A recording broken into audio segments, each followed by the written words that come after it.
आज की इस वीडियो में आज मैं कक्षा 9वीं वाले विद्यार्थियों को प्रश्नावली 7.2 के आगे के प्रश्नों को बताने वाला हूं।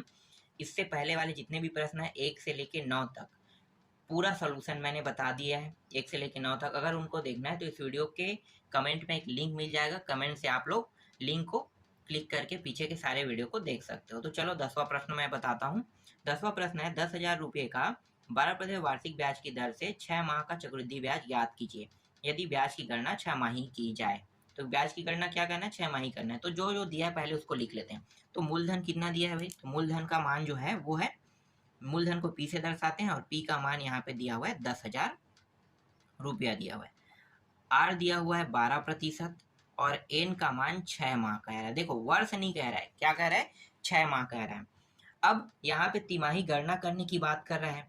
ठीक है, तिमाही गणना करना है, इसका मतलब क्या है, देखो नॉर्मली भी आप निकाल सकते हो। हर 3-3 माह में आपको पटाना है। देखो ना, मैं एक सिंपल ऐसे ही आपको बता देता हूँ, आपको पता चल जाएगा। 3 माह, ठीक है, 3 + 3 + 3 + 3 टोटल अगर 3-3 को मिलाओगे कितना होगा, 12 माह होगा। स्वाभाविक 12 माह होगा। तो हर 3 माह में उसे ब्याज देना है।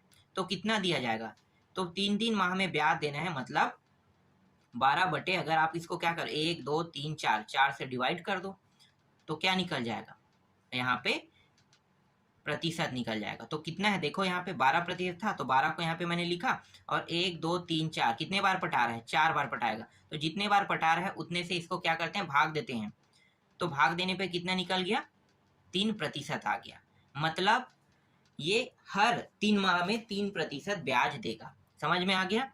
अब यहाँ पे देखो, यहाँ पे क्या है, यहाँ पे है 6 माह। ठीक है, इसको भी 3 + 3 में बांट लेते हैं। ठीक है, सिर्फ 6 माह का ही ब्याज देना है हमें, इससे ज्यादा नहीं कहा है प्रश्न में। 6 माह का है तो देखो कितना हो गया, 3 और 3, तो यहाँ पे 6 लिखो। कितने बार पटा रहा है, 1 और 2, 2 बार, तो 2 से आप इसको डिवाइड कर दो।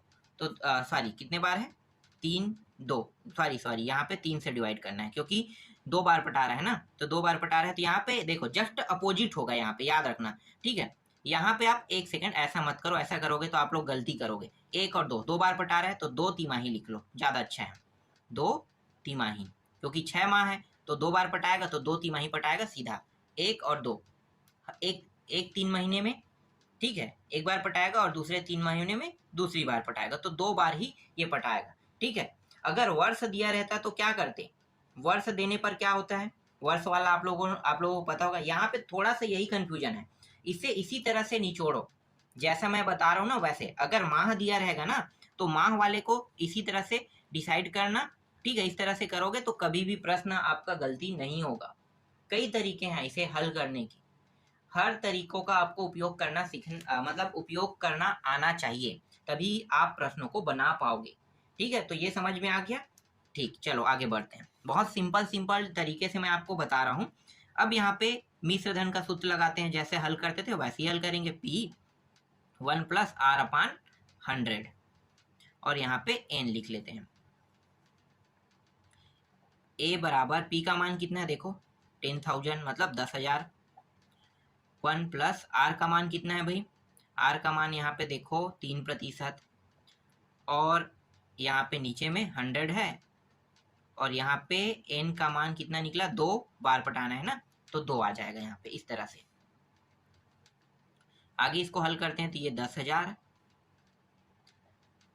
ये कट रहा है क्या, नहीं कट रहा है ना, तो ये 100 एकम 100 और 3 कितना हो गया, 103/100, और ये रहा 2।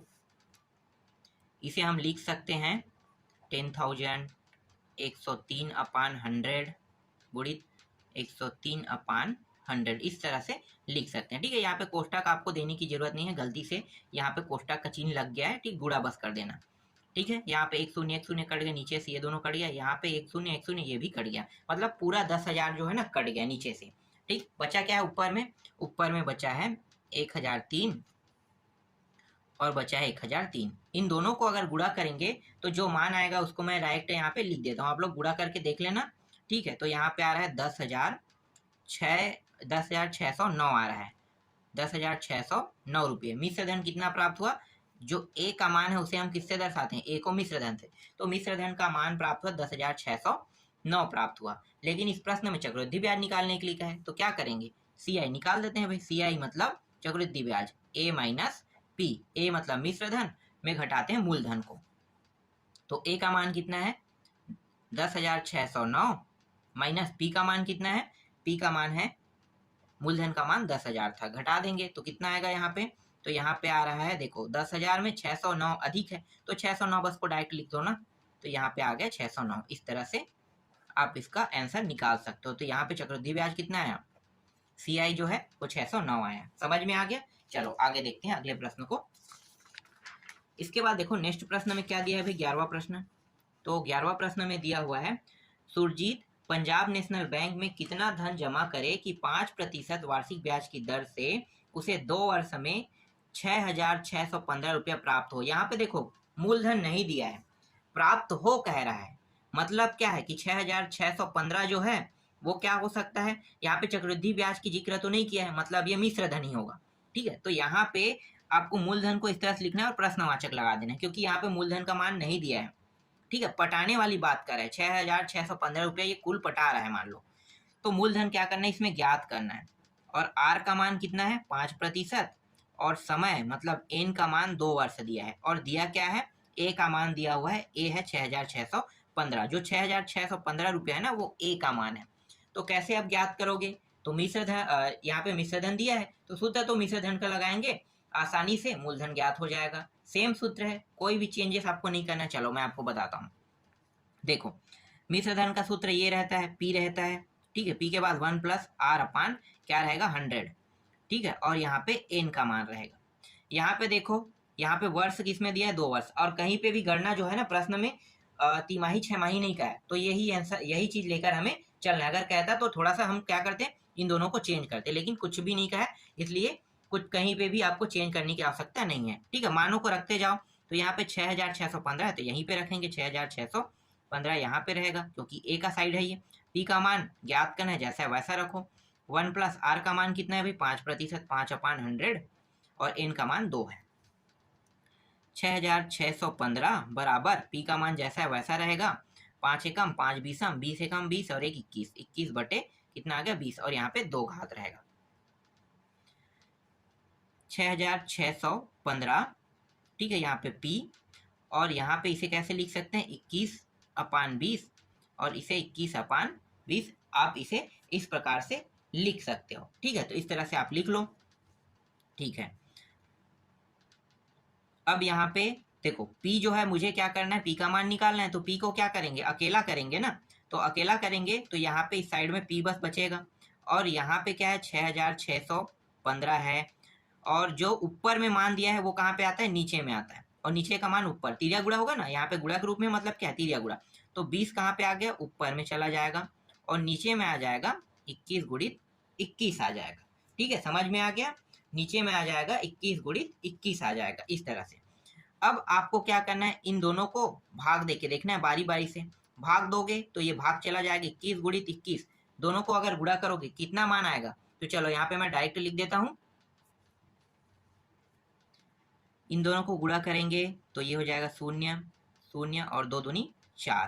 ठीक है, तो यहाँ पे 4 आ जाएगा, और नीचे वाला आ जाएगा 4 4 1 आ जाएगा, और 6 6 1 5, और यहाँ पे P ये एक बार में कट जाएगा और ये 2 बार में कट जाएगा। ठीक है, सॉरी 2 बार में नहीं और ज़्यादा जाएगा, 1 मिनट 1 मिनट, यहाँ पे मैं गलती क्या कर रहा हूँ, कितने बार में जाएगा 1 मिनट में बताता हूँ ना। ये हो जाएगा 1 मिनट, 4 एकम 4 1 हो जाएगा एक बार, और कुछ शेष बचेगा, शेष को अगर इसके साथ डिवाइड करें 5 बार, ठीक है 15 बार में जाएगा। ठीक है, कुल 15 बार में ये कट जाए, एकम और 15 में कट गया, इन दोनों को गुणा कर दो तो 15 चौक कितना होता है 15 चौक 60, तो ये 60 हो जाएगा, और 2 शून्य पीछे में तो ये आ गया, और P का मान कितना प्राप्त हुआ 6,000 रुपये प्राप्त हो गया। तो आपको इस तरह से निकालना है। ठीक है, तो पंजाब नेशनल बैंक से उन्होंने कितना रुपया कर्जा लिया है 6,000 रुपया कर्जा लिया है। ठीक है, और कर्जा के साथ अगर देखा जाए तो मिश्र धन कितना प्राप्त हुआ है 6,615 रुपया, मतलब ब्याज इंक्लूड था उसमें ना, तो मूलधन कितना है 6,000 रुपया है। यही क्या इसका आंसर है। समझ में आ गया ये प्रश्न। चलो आगे देखते हैं नेक्स्ट प्रश्न को। इसके बाद मैं आपको बताने वाला हूँ प्रश्न क्रमांक यहाँ पे 12वां को देखेंगे ना। तो प्रश्न क्रमांक 12वां क्या है भाई, तो प्रश्न क्रमांक 12वां में दिया है कौन सा धन 1/1/2 वर्ष में 10% की वार्षिक चक्रवृद्धि ब्याज की दर से 18,522 रुपये हो जाएगी यदि ब्याज की गणना अर्धवार्षिक की जाए। तो ब्याज की गणना क्या करना है, अर्धवार्षिक करना है कह रहे हैं। तो चलो जो जो दिया उसको लिख लेते हैं। तो मूलधन दिया है क्या, नहीं दिया, तो क्या करेंगे, प्रश्नवाचक चिन्ह लगा देंगे। आर का मान दिया है क्या, आर का मान दिया है, कितना दिया है, 10% दिया है। और एन का मान, एन मतलब समय, समय दिया हुआ है 1/1/2 वर्ष दिया है। ये 1/1/2 वर्ष का मतलब क्या है, ये आधा वर्ष हो गया, ये 1 वर्ष। और माह में अगर देखा जाए तो कुल कितना होता है, 18 माह होता है ना। तो यहाँ पे मैं इसे माह में लिख लेता हूँ, 18 माह। ठीक है, अब ब्याज की गणना क्या करना है, अर्धवार्षिक करना है। तो चलो अर्धवार्षिक करते हैं। ठीक है, पहले प्रतिशत को बांट लेते हैं।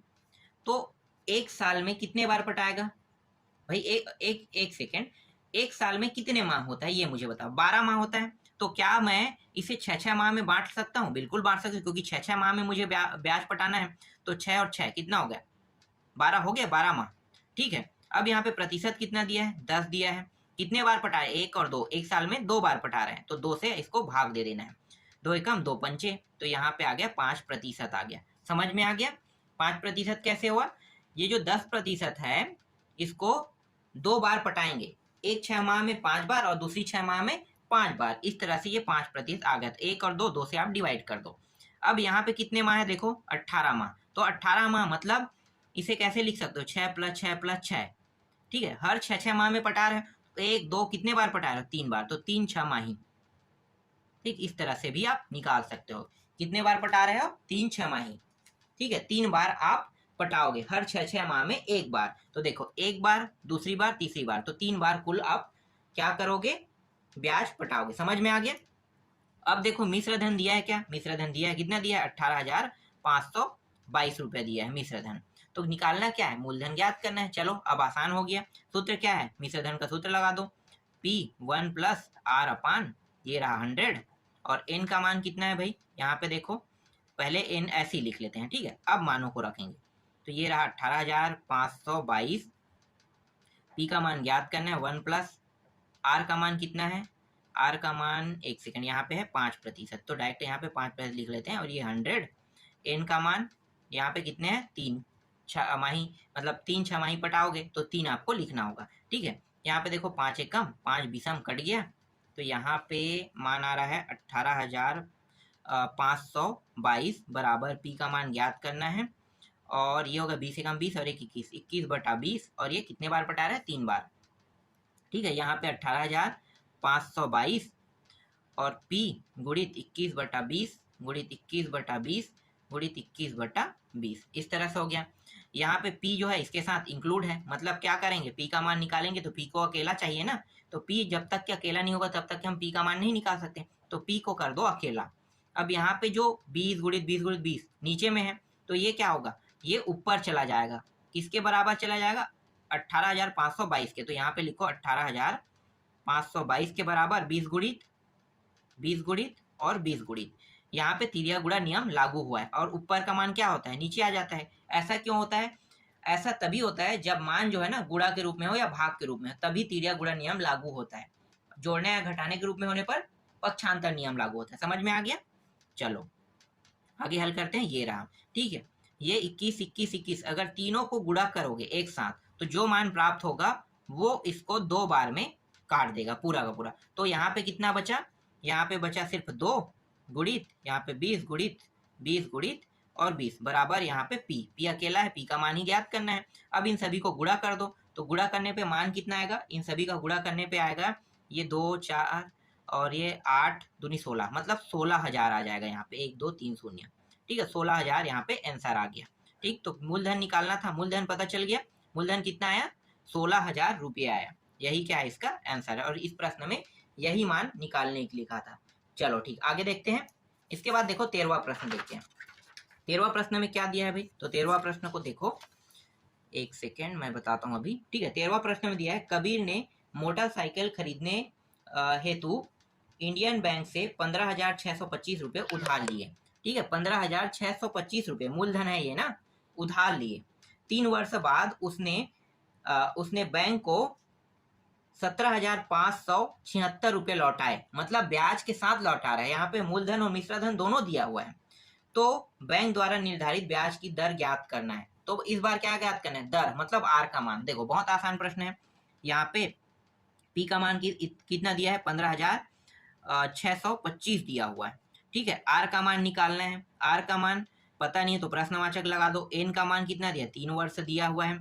ठीक है, और ए का मान भी दिया है। ए का मान दिया है 17,500 कितना दिया, 76 दिया हुआ है। ठीक है, तो ये मान दिया हुआ है। यहाँ पे अर्धवार्षिक कह रहा है क्या, छमाही मतलब तिमाही कह रहा है क्या, नहीं कह रहा है ना तो छमाही ना तो तिमाही। तो डायरेक्ट आपको क्या करना है, सीधा आपको अब हल कर देना है। तो मिश्रधन का सूत्र लगा दो भाई। मिश्रधन का सूत्र क्या है, P 1 प्लस आर अपान 100 और ये रहा N।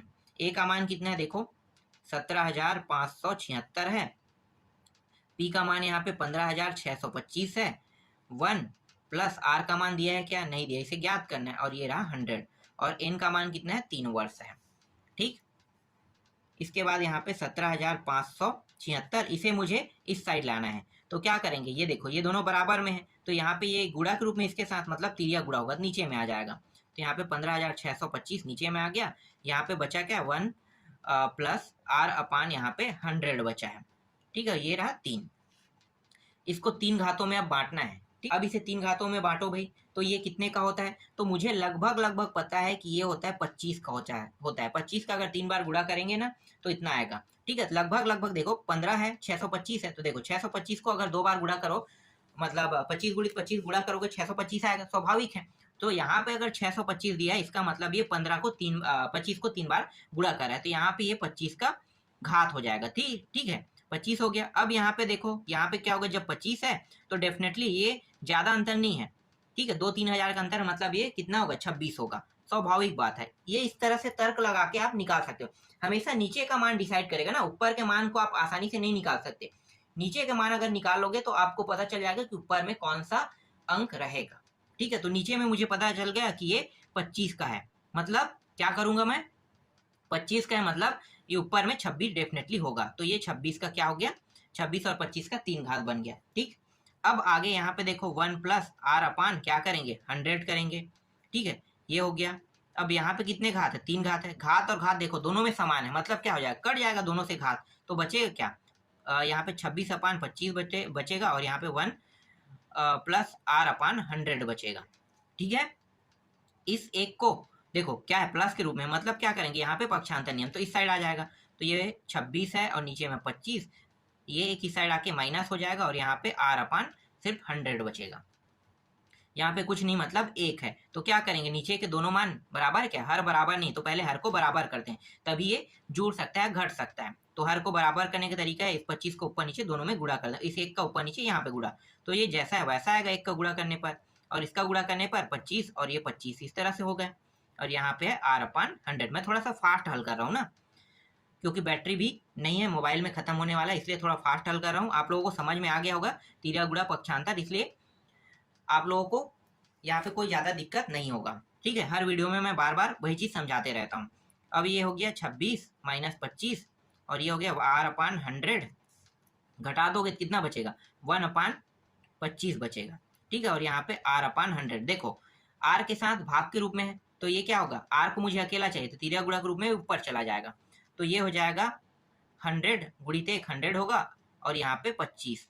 ठीक है, ये 25 बराबर आर, 25 से कम 25 चौक यहाँ पे आ गया। तो आर का मान कितना प्राप्त हुआ भाई, 4%। ठीक है, और यही क्या करना था, ज्ञात करना था।